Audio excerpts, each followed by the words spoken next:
Hi everyone, this is Joshua from Better Dads Malaysia. Welcome to the ISF 2025, the International Symposium on Fathering. It's wonderful to see so many of you joining us from different parts of the world, fathers, educators, researchers, and community leaders, all united by one shared purpose to build stronger families for a better future. Our theme this year, Fathers for the Future, Building Mentally Strong Families in the Age of AI, couldn't be more relevant. We're living in extraordinary times. Artificial intelligence in reshaping the way we live, work, and even connect with each other. Yet, while technology keeps advancing, the well-being of our children and families doesn't seem to be keeping pace. Here in Malaysia, we've been reading heartbreaking stories almost every week. Suicide cases continue to rise. Thousands of lives have been lost in recent years, many of them young people. Reports of bullying and violence in schools are increasing, and tragically, the age of those involved, both victims and offenders, it's getting younger. Something is deeply wrong. Yes, AI is bringing us amazing innovation, smarter tools, faster answers, greater convenience, but no machine can replace the emotional presence of a loving father. No app can nurture a child's sense of worth or teach them how to navigate pain and pressure. This is where we come in as fathers, as men who lead, love, and guide. At Better Dads Malaysia, we believe fathers must rise up, not just to provide economically, but to provide presence, not just to offer discipline, but direction, not just to live in the world of AI, but to anchor our families in the world of empathy, character, and mental resilience. Because building mentally strong families in an age of AI won't just happen through apps or algorithm. It happens when father says, I see you, I hear you, I walk with you. Well, that's what the symposium is all about, learning, sharing, and re-imaging what fatherhood looks like in this digital era. We'll begin with session one, while I'll be sharing on the resilient father leading with strength in the age of AI. We'll talk about how fathers can stay grounded, hopeful, and strong, even as the world around us changes rapidly. Then our new friend Damian will take us beyond toughness, helping us redefine masculinity for a new generation of men. After that, our co-founder Jason Leong will speak on From Screen to Scar, a timely and powerful look at teen misogyny, online hate, and how fathers can play a redemptive guiding role. And finally, we'll gather Jason, Damian, and Prof. Yiren Wang for our forum discussion on the big question: how can fathers build mentally strong families in the age of AI? So, as we begin, I invite you to listen not just with your ears, but with your heart. Because while AI may shape the tools for tomorrow, but it is fathers, real, present, loving father, who will shape the hearts for tomorrow. Once again, welcome to the ISF 2025. Let's rise together and build mentally strong families for the future. One father, one family, one story at a time. Thank you.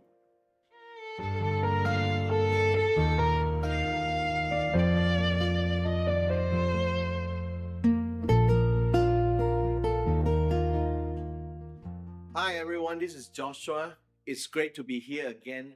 I'm truly honored to share with you in this first session of ISF 2025, The Resilient Father, Leading with Strength in the Age of AI. When I look around our world today, I see two very different realities running side by side. On one hand, we're amazed artificial intelligence is writing songs, diagnosing diseases, predicting the weather, and helping us solve problems faster than ever before. But on the other hand, I look at the headlines and I see something that deeply concerns me. Almost every week, we hear about another young person taking their own life, about bullying cases in school, not just physical, but online, cruel, or relentless. We even seen shocking reports of children committing violent crimes. It's heartbreaking. So here we are entering the age of AI, but struggling with what I call the age of anxiety. something is out of balance.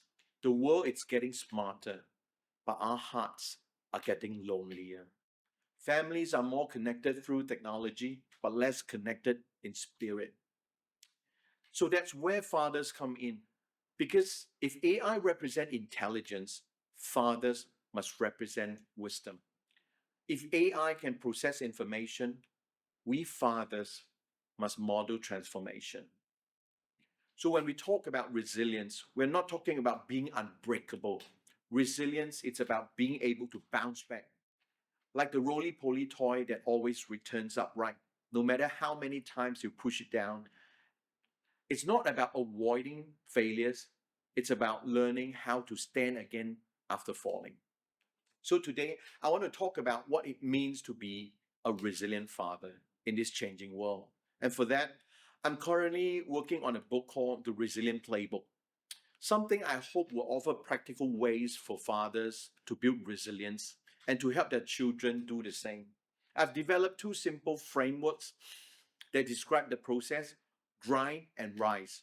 We'll explore them more deeply in the next session, but let me give you a quick picture of what I mean for us as fathers. Grind. Grind is about how we face challenges because life will test every father financially, emotionally, and spiritually. And I love the word grind.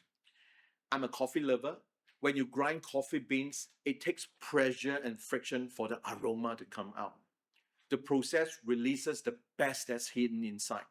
And for the younger ones here, grind is something they're very familiar. In the gaming world, grinding means putting in the effort, the hours, the repetition to level up and conquer challenges.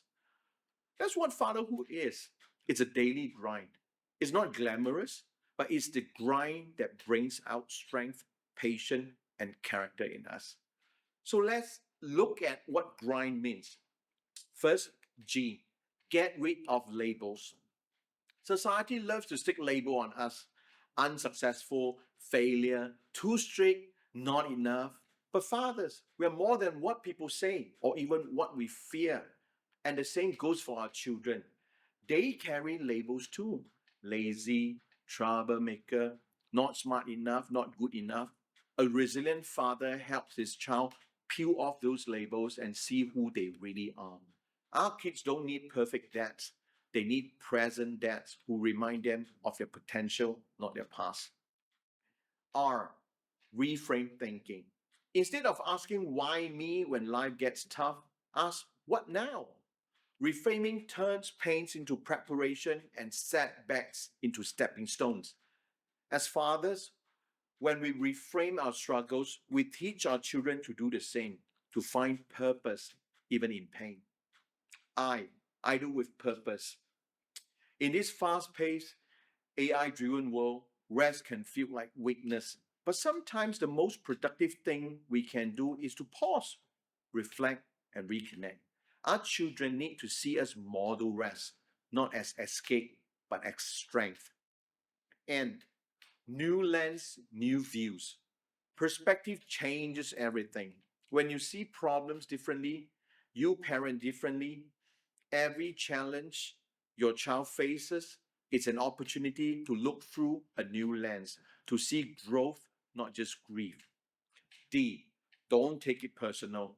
Well, life struggles aren't punishment. They are opportunities for growth. When we stop taking everything personally, we create space for empathy, both for ourselves and for our children.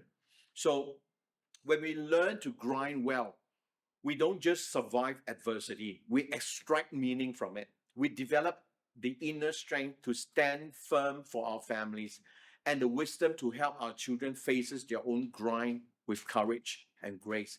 So that's grind, the daily discipline that shapes us. But resilience isn't only about pushing through. It's about how we grow beyond what we faced. So the next framework, rise. That's where rise comes in.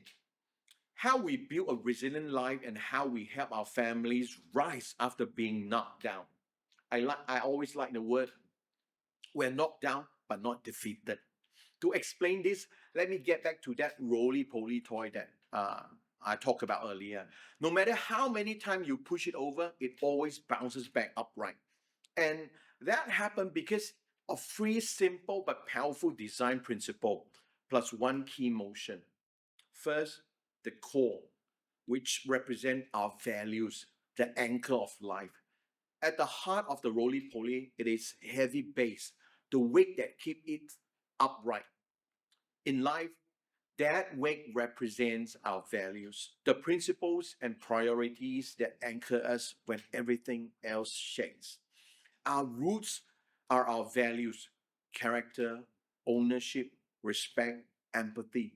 These are what keep us grounded when circumstances try to throw us off balance. Fathers with deep roots don't drift easily. When we know that when we know what matters most, we don't panic when life pushes us. And we can pass those same values to our children. So when the world shakes them, they know how to stand back up. Without values, we are like a toy without a base, easily swayed by every push, every opinion, every trend. Secondly, the shape the shape of the roly-poly actually it's like self-image and self-worth, flexibility to rise again. The second part of the roly-poly it is rounded shape. That shape gives its flexibility, it absorbs impact and redirects energy upward. In our daily lives, that shape represent our identity, our self-image, and our self-worth. How we see ourselves determines how we respond when life hits us. If the roly-poly were shaped or rigid, it would crack instead of bounce. In the same way, when we define ourselves by failure, I'm not good enough, I'm a bad dad, I'm a bad person, I'll never change, that's me, we become fragile. But when we have a healthy sense of worth, we can say, I made a mistake, but I'm not a mistake. That's flexibility and that's resilience. As father, we help shape our children's self-worth by how we speak to them. When we affirm their effort, not just their outcomes, we teach them to see themselves as capable of growing, not defined by failure. Third, the belief system, the gravity, the invisible pull that realign us. The third secret of the roly-poly is gravity. You can't see it, but it's what keeps pulling the toy back to center every time it pushes off balance. That's what our spirit represents, our beliefs, our faith, our connection to something bigger than ourselves. Beliefs are like gravity, invisible but consistent. A hopeful belief system pulls us back up, a hopeless one keeps us stuck. When fathers hold on to faith, to hope, and to a sense of purpose, we realign ourselves and our families toward what truly matters. No father stands alone. We all need community, allies, and a source of spiritual strength to remind us you can stand again. Last but not least, the motion, endurance, the power to keep rising. Finally, for the roly-poly to work, it has to keep moving. If it stops completely, it never gets back up. That's endurance, the motion of resilience. Endurance isn't about perfection, it's about persistence. It's about showing up again and again, even when you're tired, even when you fail. Because our children don't learn resilience from our success, they learn it from our consistency. So when they see us rise after being pushed down, they learn to rise too. So, fathers, to rise means to stay rooted in values, build a healthy identity, keep a hopeful spirit, and endure with steady strength. That's what makes the roly poly stand tall, and that's what makes fathers resilient in the age of AI. Fathers, the truth is, our children are growing up in a world we never imagined. AI will soon drive the cars, write their essays, even simulate human friendship, but it will never replace the comfort of a father's hug, the wisdom of a father's word, or the courage a father gives by simply being there. We don't have to be perfect, we just have to be present, purposeful, and resilient. Imagine what would happen if fathers everywhere committed to that. To leading with strength in the age of AI, we see mentally stronger children, healthier families, a generation less defined by fear and more defined by hope. So, as we begin this journey together today, let's remember this. AI may teach our children how to think, how to work, but fathers will teach them how to live. AI can simulate intelligence, but only fathers can nurture resilience. Let's be those fathers, fathers for the future, fathers who grind through challenges and rise with hope. Thank you.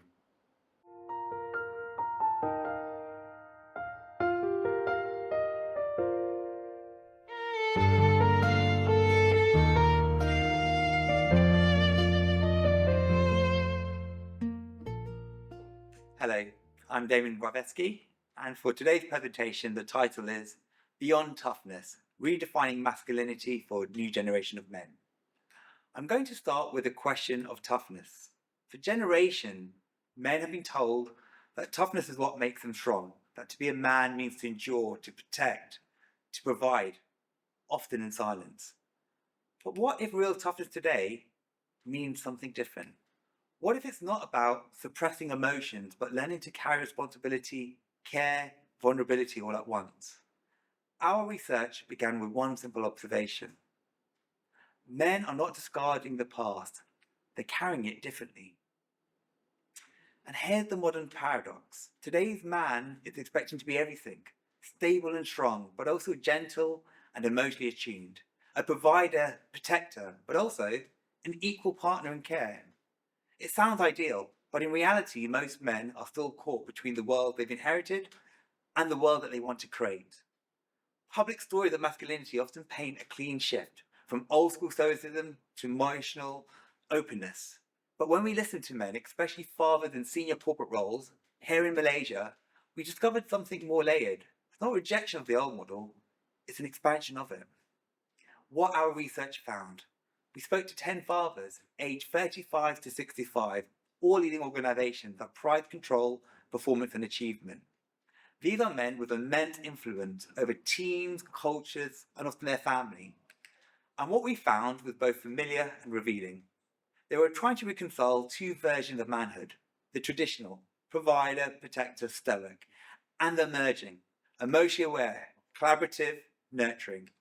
They weren't discarding toughness, they were redefining what it meant to be tough. So how is toughness being reimagined when the provider entity is really deeply entrenched?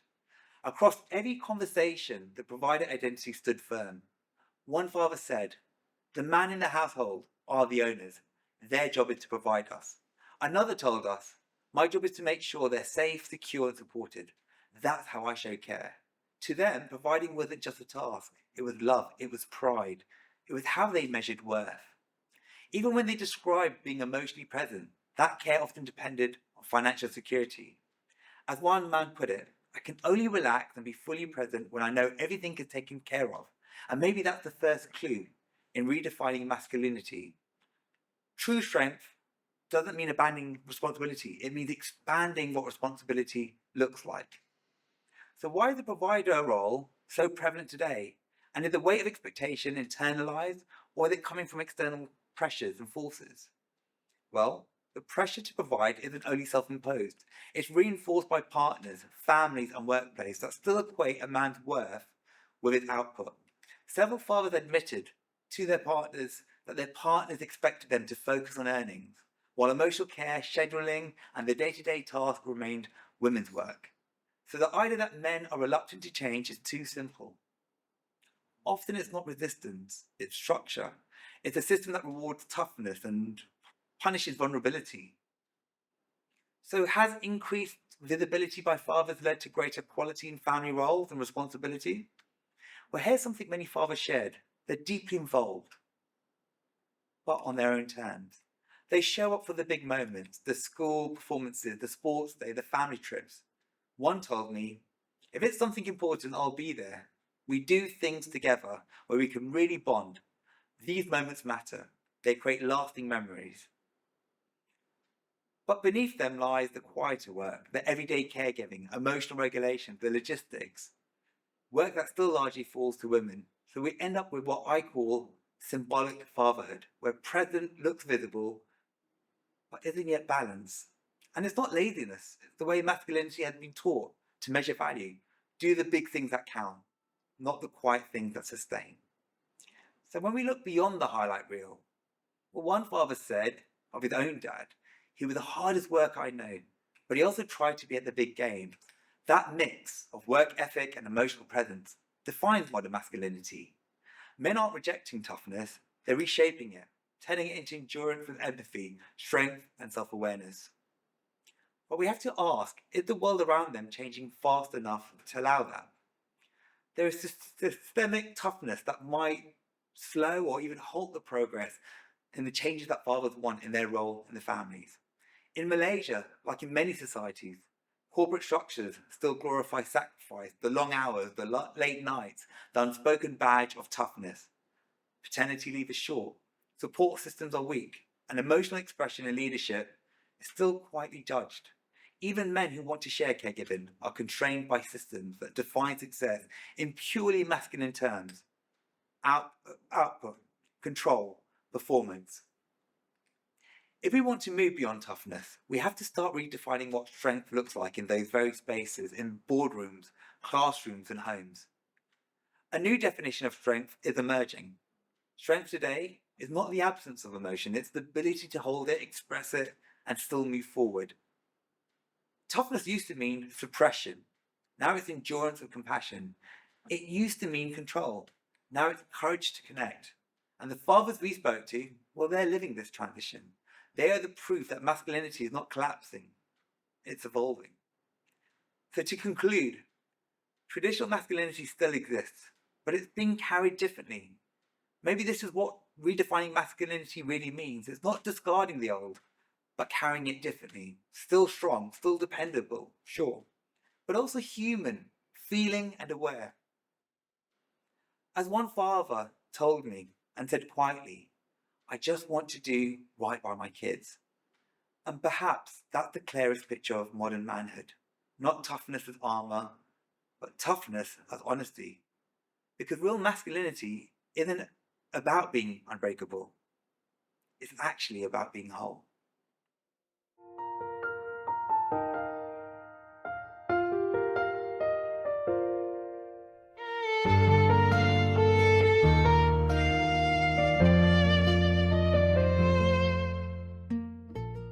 Hello there.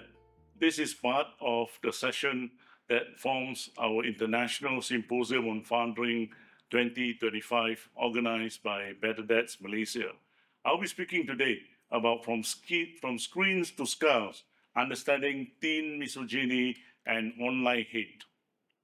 Our children live in a digital world that never sleeps, one filled with voices shaping every now and then how they see themselves and others. The question is, do we really know what our children are learning online? Because today the classroom is not just in the schools, it is in TikTok, YouTube, gaming chat rooms at 2 a.m., Discord. It is in the private servers where your teenage son is perhaps finding his sense of belonging or even losing his sense of empathy.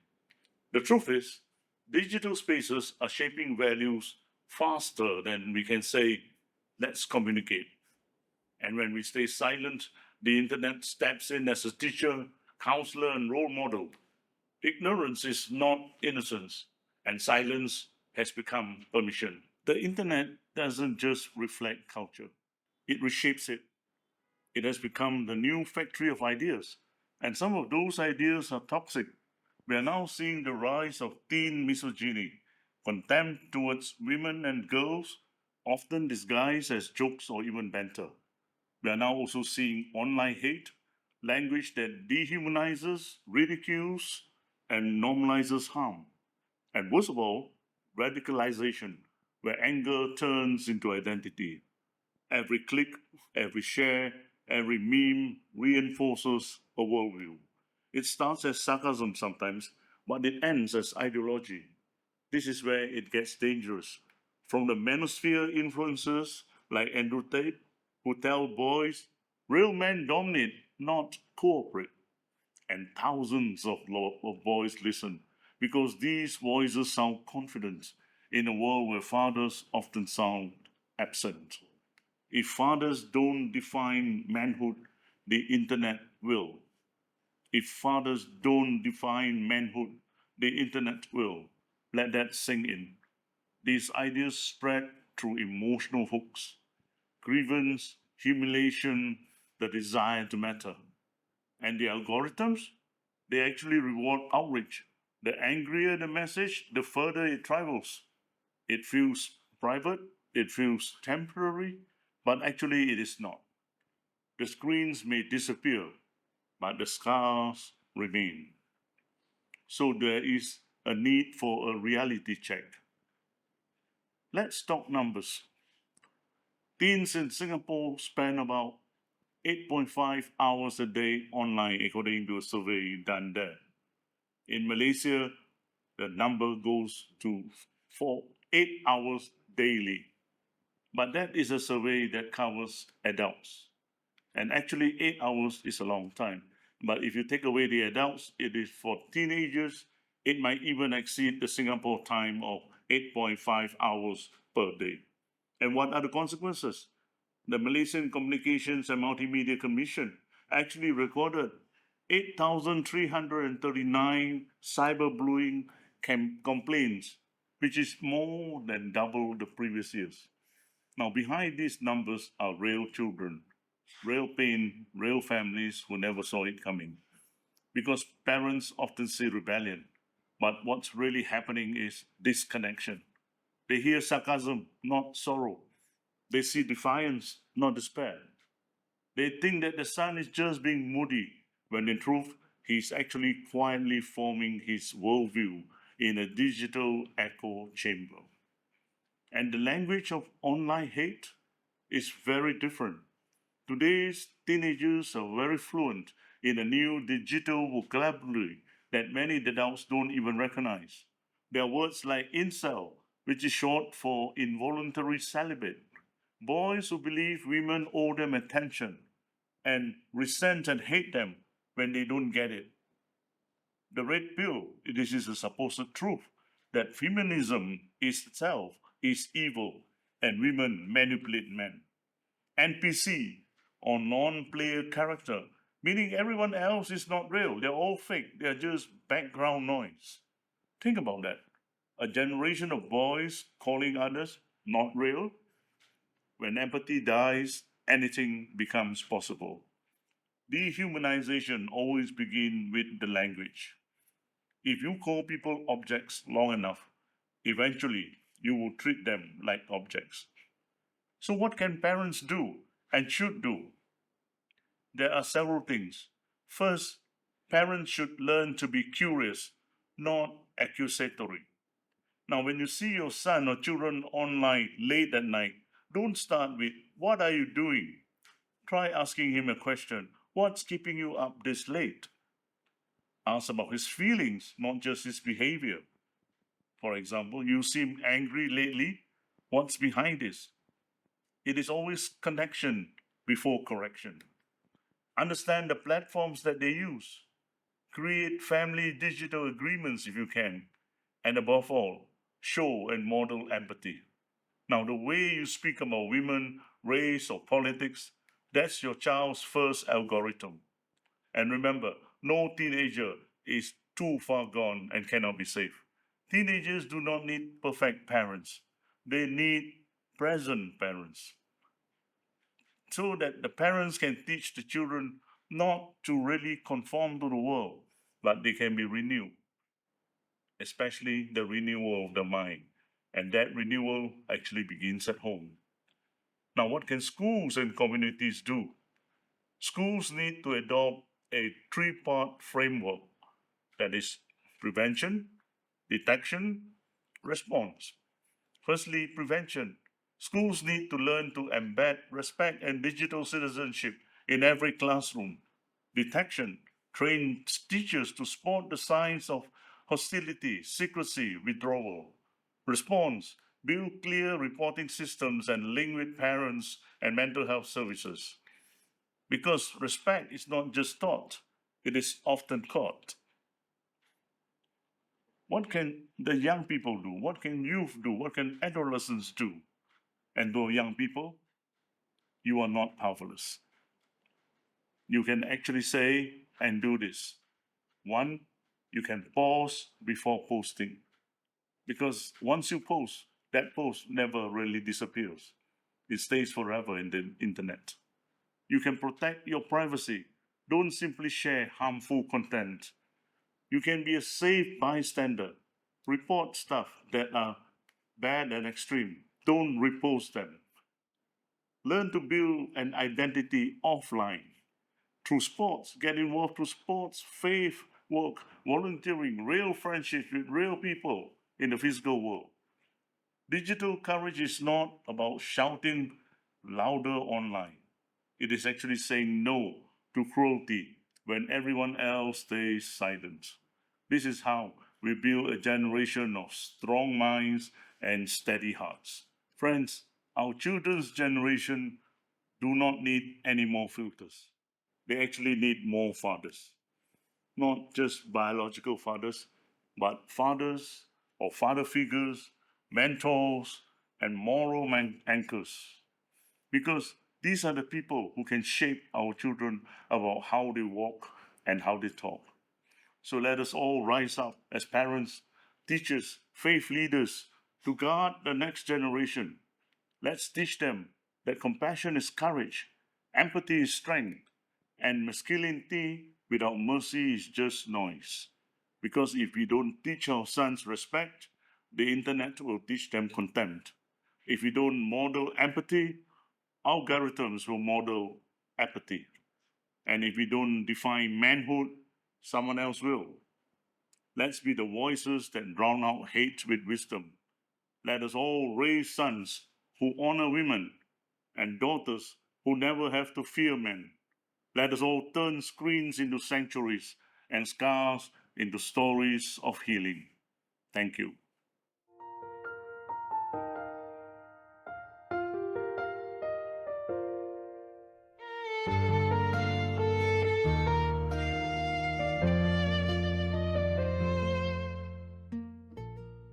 Hello, everybody.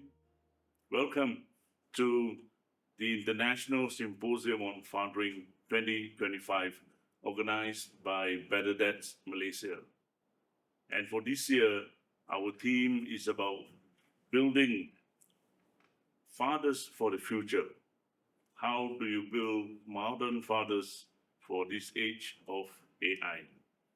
And together with me, we will have a forum discussion with two of our distinguished guests here who thank you very much for making time to come to our studio to do this discussion. And first of all, let me introduce Damian here on my right. Damian comes from, he is the Director of Learning from the Garden International School, and he also just completed his MBA from the Asia School of Business, which is a collaboration between ASB as well as the MIT Sloan School of Management. And the research for your thesis apparently revolves around men and fathers. So we will know a little bit more about what you have to say later on. And we also want to thank and welcome Associate Professor Wang Yiren. She asked me to call her Yiren. Yes, So Yiren comes from very distinguished background. Of course, degrees in psychology from National University of Taiwan, as well as the State University of New York, as well as a PhD from the University of Alabama, and currently lecturing in the Asia School of Business as well. So, and plus a whole long list of research publications that you have been writing about. And a lot of areas also touching on mental health, touching about the social issues, psychological issues, and also regarding men and women alike. So definitely, we thank you very much for making time. to share your thoughts with us. So let's go right in, because today we are living in an extraordinary time where technology is most often talked about and discussed about. But unfortunately, amidst all this talk on technology, there is very little talk about how fathers and families can be ready to face this AI age and this digital age. So we want to go right in, because the role of fathers and of parents in the lives of our children will define the destiny of our next generation facing the world, the modern world today. So very simple question, Damien. Let's start with you. You are a man. So what does it mean to be a man today? And what does it mean to be a modern man in a digital age like today? Thank you. I think, first of all, being a man, ultimately it comes down to being aware at its core that you are responsible as an adult. And I think it's about taking ownership, first of all, of yourself. I think, it's important that you first put the oxygen mask on first and that you take care of your own well-being. And then once you're able to do that successfully, it's then about taking care of others, your immediate family, perhaps society, and therefore being able to take decisions and actions that have a net positive to society, to yourself is important. It also comes with the idea of maybe holistic strength, that to be a man, I think you need to be mentally healthy. I think you need to be physically strong as well. I think that is important. And so taking care of your physical well-being is as important as your mental well-being. And then finally, it's about being financially viable, being able to financially look after yourself. And I think it builds upon traditional masculinity. I think that's really important, that you talk about the modern man, and as if that's distinction from maybe men in the past. And I would possibly urge that there's more synergy between the two concepts than people tend to think about. I tend to think about the idea of traditional masculinity. Often it's centered around the provider and protector role. And often we talk about sacrifice, and we talk about the idea of duty, and it's about stoicism, being steadfast. And that's often layered with positive masculinity, where we talk about emotional intelligence, we talk about empathy, presence, and vulnerability. But I think ultimately, whether we're talking about men in the past or now, it's about your ability to take care of yourself, take care of others, and that will have a requirement perhaps materially, but also emotionally. I see. Okay, well, that's a good start. Kiran, you want to chime in? Yeah, of course. So, of course, I cannot comment on how it's like to be a man because I'm not one myself. But I read into literature and have conducted research alongside with Damian and another co-author, Crystal Cha, on this topic. So I read quite a lot of materials on this one.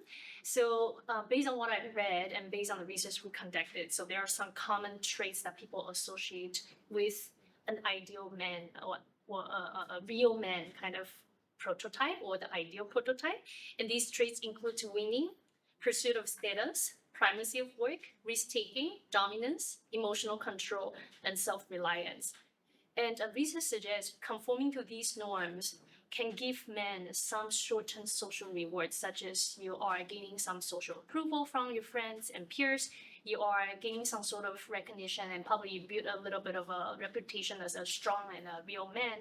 However, at some point, it could take a toll on men themselves for the long run, and that includes some mental health risks and some even risks to their personal relationships. So this research suggests that men who adhere to strong norms such as emotional control and self-reliance tend to suppress signals that suggest they may have physical and psychological symptoms, and eventually down the road hurt their mental health and physical health.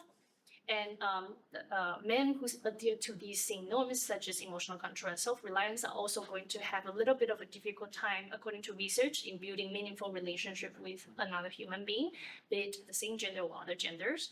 And there's also research that suggests those who adhere strongly to the norms of winning, a pursuit of social status, ended up having a very narrow definition of what success means, and end up chasing something that's defined by a narrow set of economic success markers.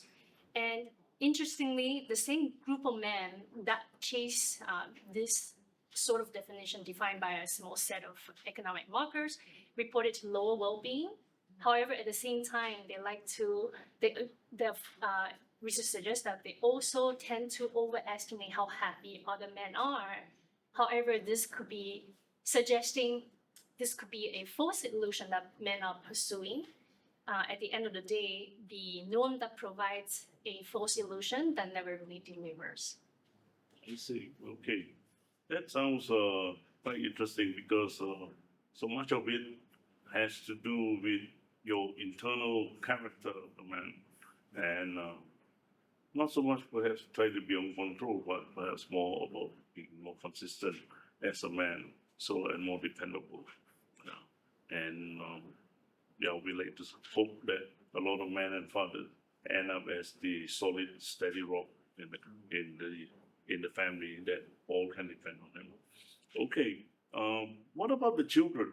Because today's young generation of young men, the next generation, the youth and adolescents, some of them seems to be very connected online, very visible, but nevertheless appear to be quite vulnerable.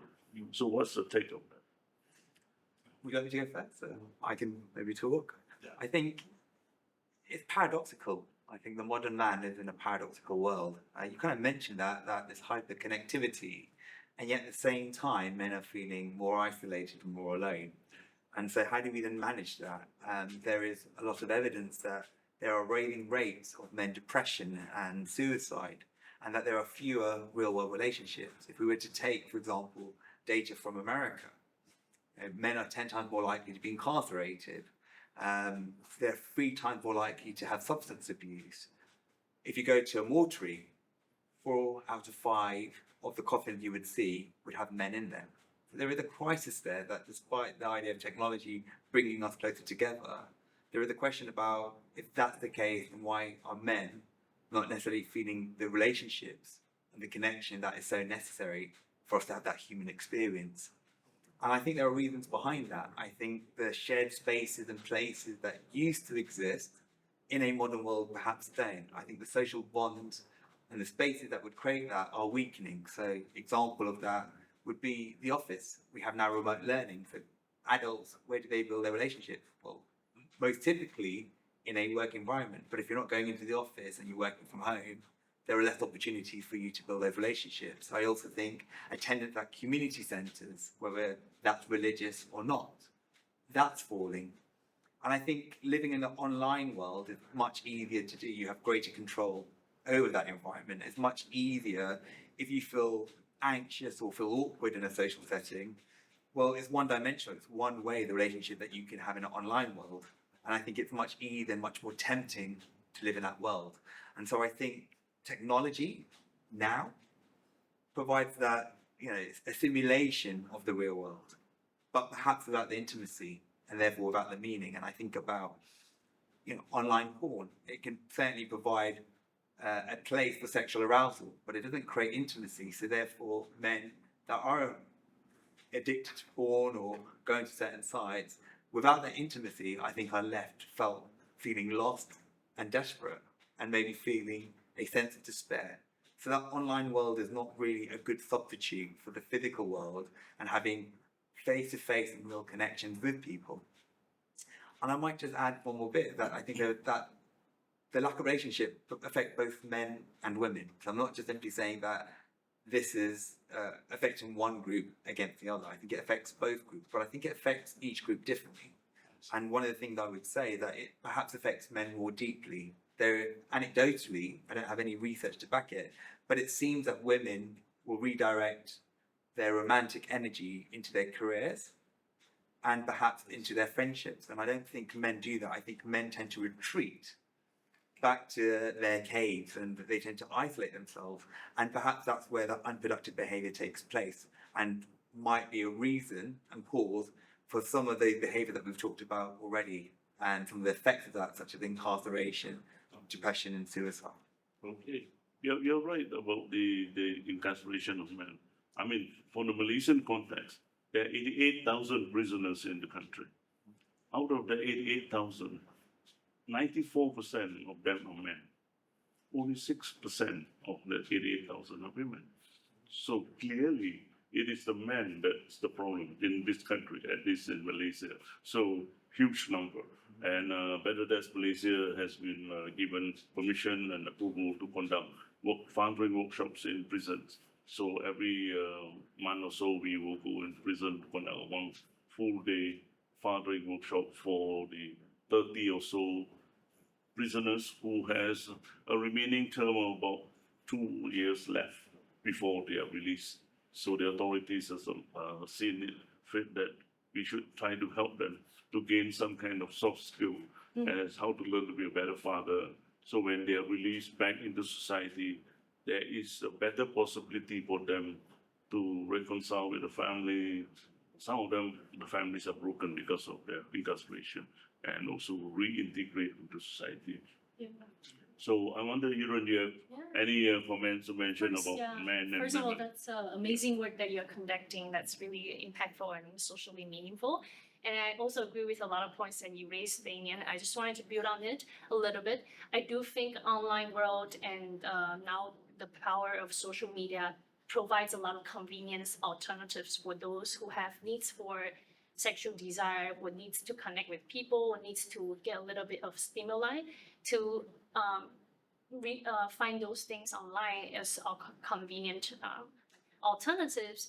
And one way to do it is to go to some of the sexual inappropriate content, and some of it may be relying and deeply immerse yourself into online games. And that's a really exciting environment if you just play alone for the entire time, but eventually it hurts your chances to meet people and build real relationships in third places in the society. So we need more third places. We need more coffee shops, mama. We need more of that. Sports events for actually not just men, but all the young men and women to connect with one another to be a real relationship.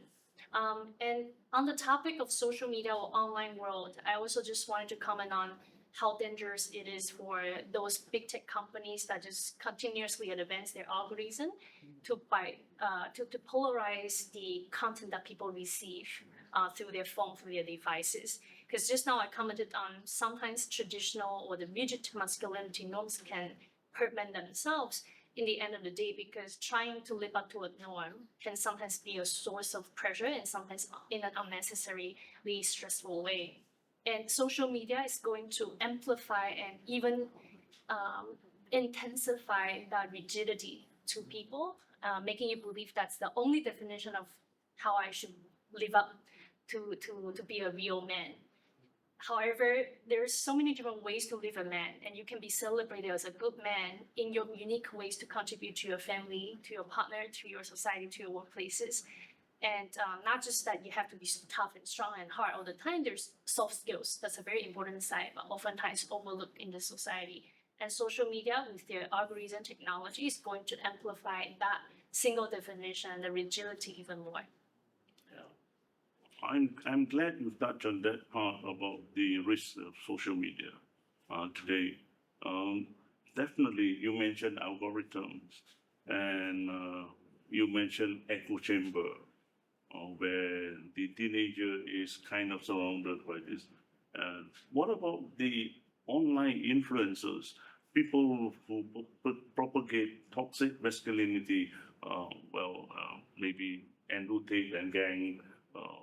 So why are our teenagers become so easily influenced by, at least maybe from the psychological viewpoint, by this? And why are they listening to this? And these are being reinforced almost 24/7 every day by them. So the why, and perhaps if you can suggest any recommendation to help to overcome or at least reduce that part of it. Yeah, so maybe I'll take on this one first. So from the way that I looked at it, of course, I'm trying to speak from an empathetic angle as much as I could instead of going into a very accusational tone. They are influenced like that, spreading their point of views about the world or about what it takes to be a real man. And for the men who fall for it, I actually have empathy for them. I feel like they're looking for some connectivity and they're finding their identity and finding who they are and they easily rely on figures like that because they act as if they are a role model. But in the real life, I think what you're doing is amazing because we need more male role models to show in their life, to be more present for them, to tell them that's not the only way you should live out as a man. And you can find your authenticity, you can build real relationships in your own family, with your own friends in the real life, instead of relying on that single figure that seems to be spreading over the world and having so many likes and views, having so many comments and offend them online. So I think more real life role models, male role models especially, are going to help support our young men. I see. I understand the algorithm thinking is that it actually encourages teenagers to share and spread. So it's designed that way. The more you share, you get a little bit more attention to yourself, and then there's a huge following out there, and you get the satisfaction. The teenager gets the kind of satisfaction that, oh, now I'm famous. I have my 15 minutes of fame in my limelight. People are following me. How do you see it, David? I think there's a number of points that maybe starting with your end point. I think the idea of fewer male role models, I think that's something that probably needs to be addressed because, you know, how do boys learn to become men?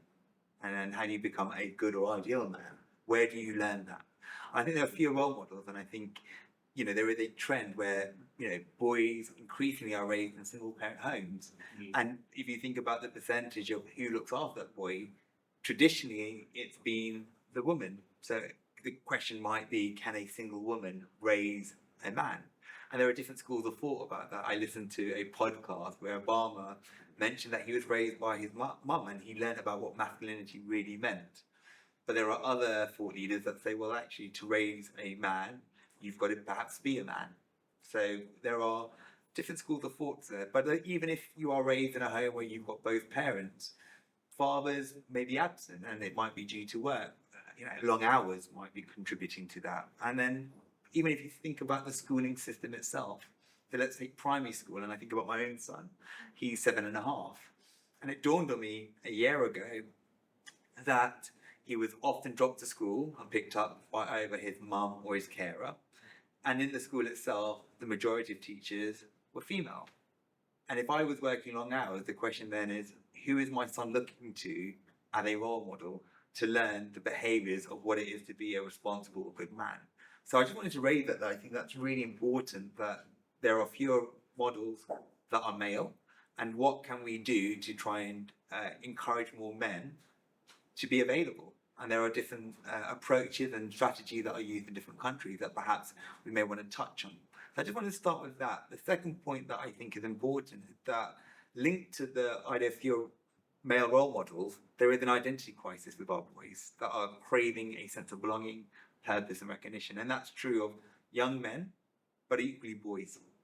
And I think we need to acknowledge that. And if you think about school and home life, you know, what does that look like for a young boy? I think there are huge expectations academically on a boy to perform. And again, anecdotally, some of my friends that were born and raised in Malaysia, they would joke about their parents that when they would come home with an A grade, the first response of the parent would be, why didn't you get an A star? Or if they did get the A star, were they top in the class or were they top in the year? And therefore, the comparison that was made compared to their peers. And I think that can then lead to huge pressures on a young boy. In addition to that, we've got co-curricular programs, and the idea that you, as a young boy, young male, you're sought to perform to a high standard across all domains and aspects of life, not just academically. So if you play football, or if you go swimming, or if you're involved in the arts, there is pressure on you to perform to a high level. And I think for those boys that are unable to achieve that, it leads to huge feelings of anxiety. There might be feelings of shame. And in that situation, who do you go for, or who do you go to for counselling? And if there are no male role models available, then you might seek validation in unhealthy ways, such as going online. And so I think there's this self-selection that's taking place where, if in the absence of male role models, you've got young boys seeking out models. And if they can't find them physically, then they're going online. And the problem about that, you've talked about algorithms. Yeah. That self-selection may mean that these boys are not going to the right sources. Yeah. And I think that's really a shame, and it's really dangerous. And you've talked about the algorithms, and Yes. you know, I was thinking about, well, what are the effects of social media and algorithms? Well, my question would be, is it the responsibility of social media platforms to ensure that their site is allowing young people and young boys to be more empathetic, more emotionally intelligent? Or actually, is their business model seeking to drive more screen time and addiction?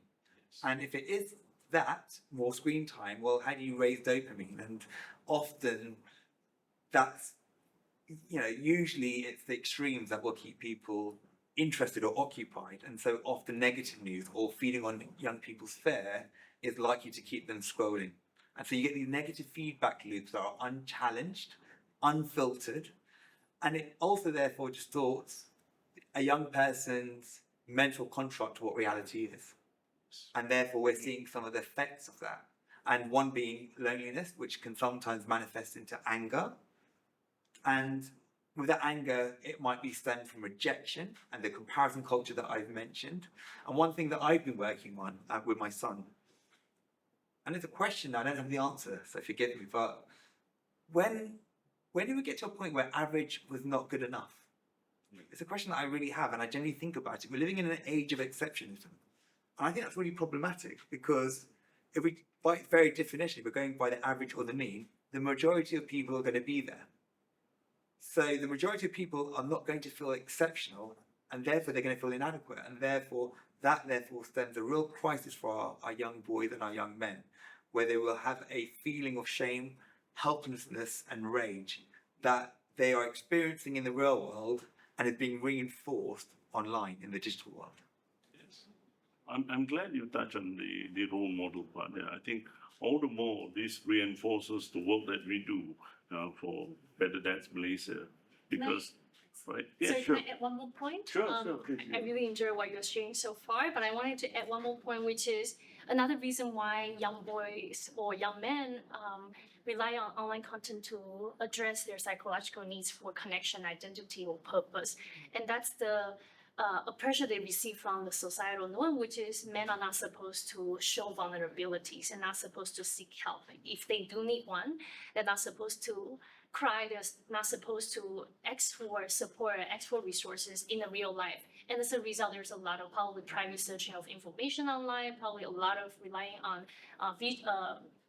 figures of those, like Andrew Tate, as you said, influencers online, because that's considered my private matters. I don't have to share it out loud. I can just search on internet myself.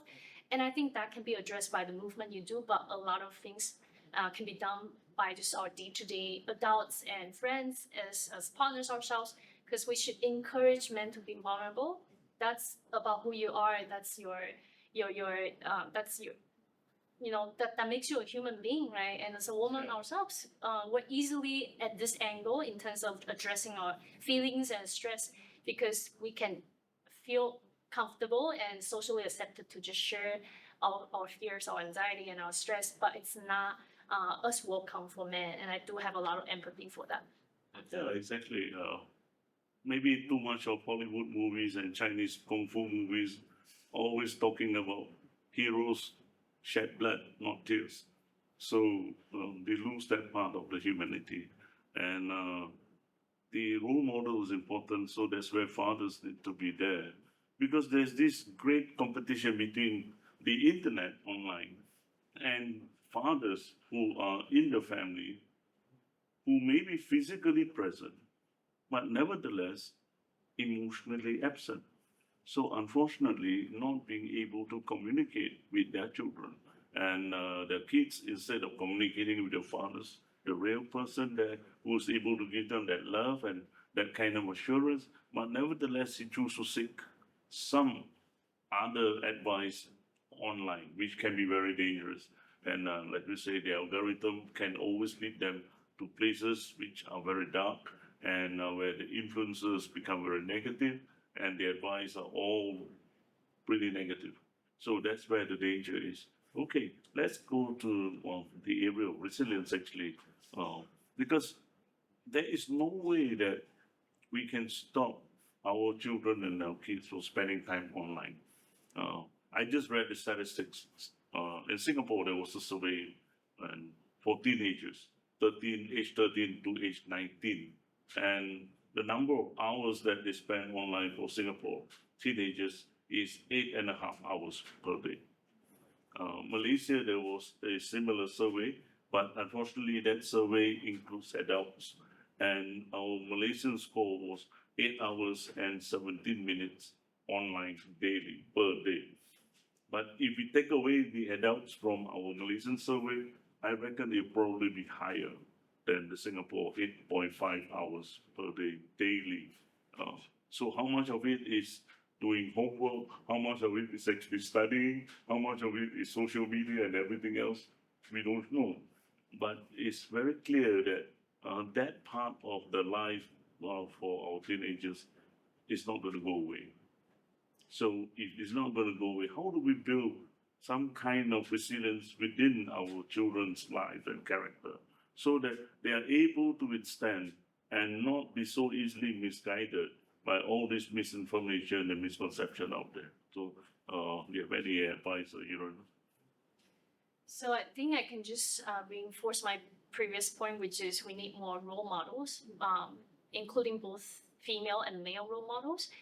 If men can find sources where they can seek real relationships and share vulnerabilities and be who they are in an authentic way with their own fathers, with their own male siblings, not just with their moms and their female siblings or their friends, if they can build that boyhood in both a masculine but also a emotionally sensitive way with their boyhood friends, right? Friends from the same gender.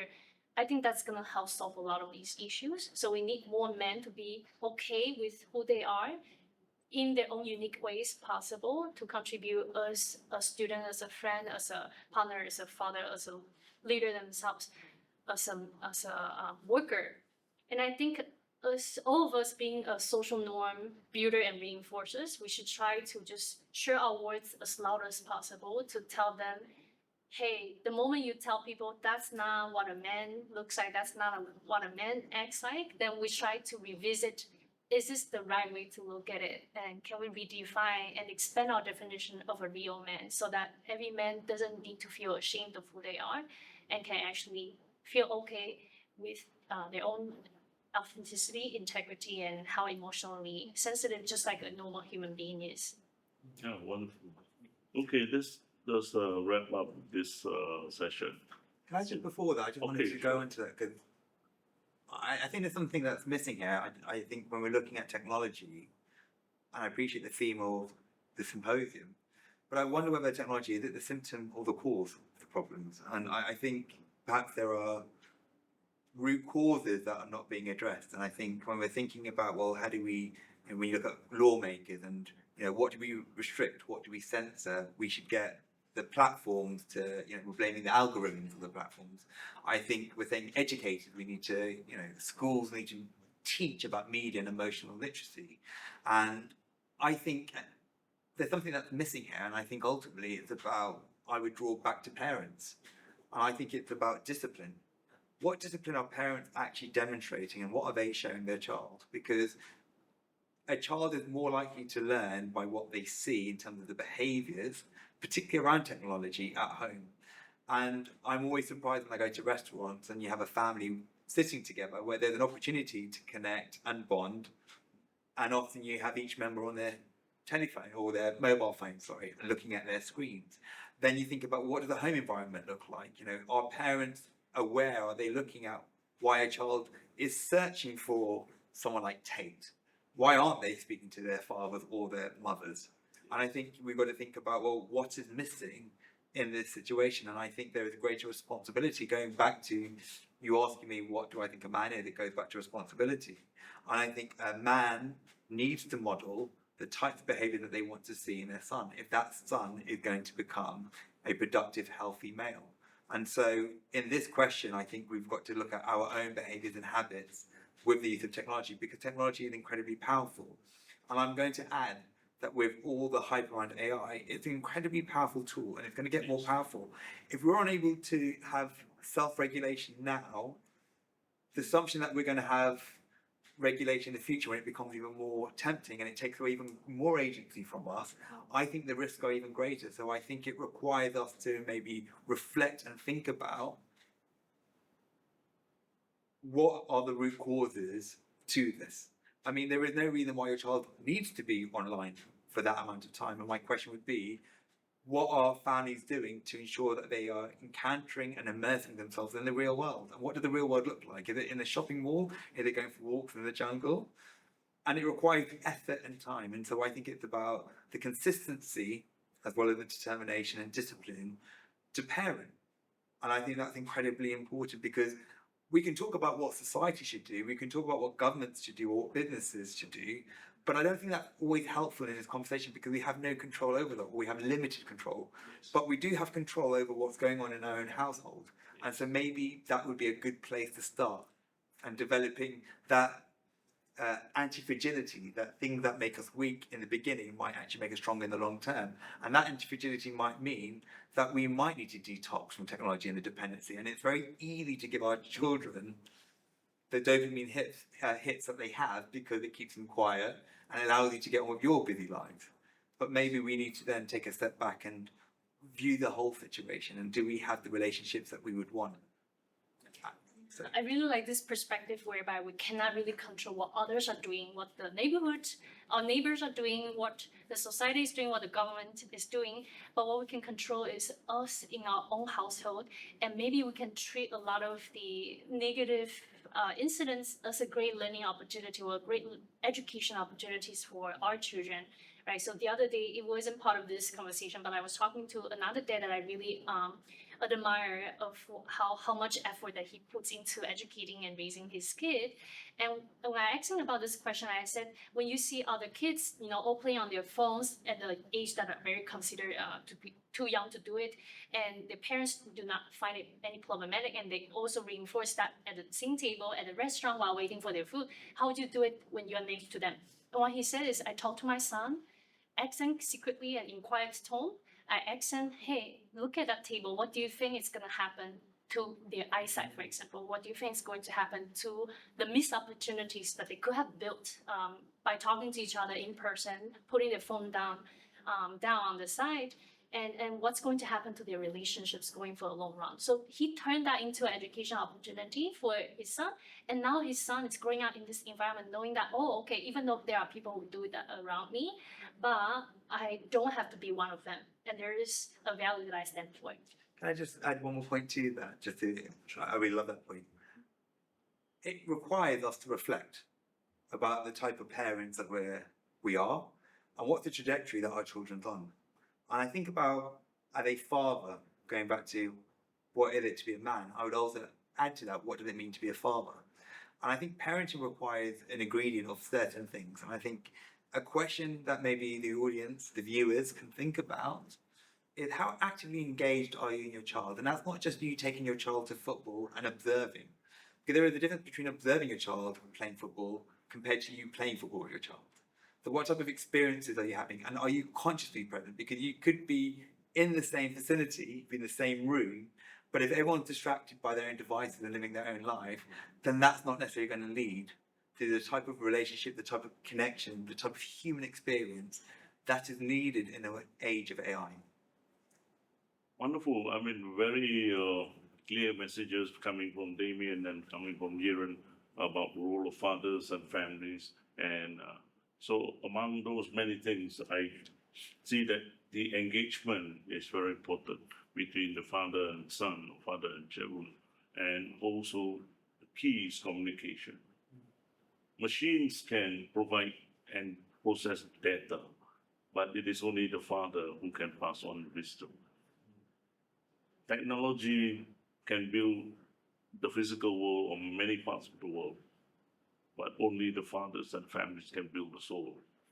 So thank you very much, both of you, for spending time with us and giving us wonderful, wonderful insights for this forum in the International Symposium on Fathering 2025.